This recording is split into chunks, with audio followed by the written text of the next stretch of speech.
Kag sa numero 1 sa mga balita subong nga adlaw.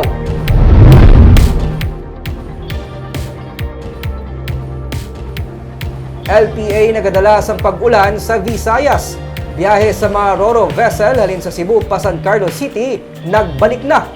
Balik na sa normal ang biyahe sa Ro-Ro vessel nga nagabiyahe Toledo, Cebu padulong San Carlos City amo man ang Tabuelan padulong Escalante City kaina sang aga. Suno kay Commander Jansen Binhamin, Operations Head sang Philippine Coast Guard Western Visayas, ang pagkaguba sang rampahan sang barko sa puerto sang Cebu among nangin kabangdanan sa pagkansela sang biyahe sang kahapon.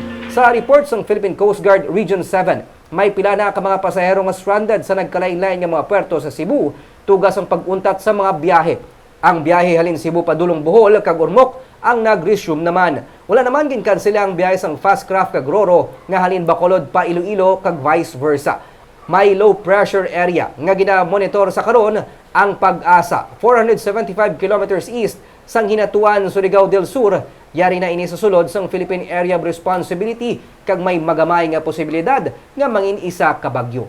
Mangin bagyo man o kun hindi magadala ini sang pag-ulan sa Kabisayaan kag sa pila pa ka mga porsyon sang Mindanao, Zamboanga, Northern Mindanao kag Caraga region. Nagagiho pa northwest ang bagyo nga posible mag-aapekto pagid sa Bicol region sa Biyernes. Madako ang tsansa sang pag-ulan sa Visayas dala sang trough. Ginapaandaman ang mga nagapuyo sa mga nadalman nga mga lugar sa posible nga pagbaha kag ang mga yara sa nabukid nga bahin sa posible naman nga pagluntad sang landslide. Nalakip man ang probinsya sa Negros Oriental kag Occidental sa gale warning.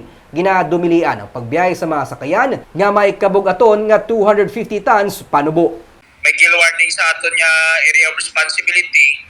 So the policy is that the 250 gross tons vessel or boat or seacraft is not allowed to sail.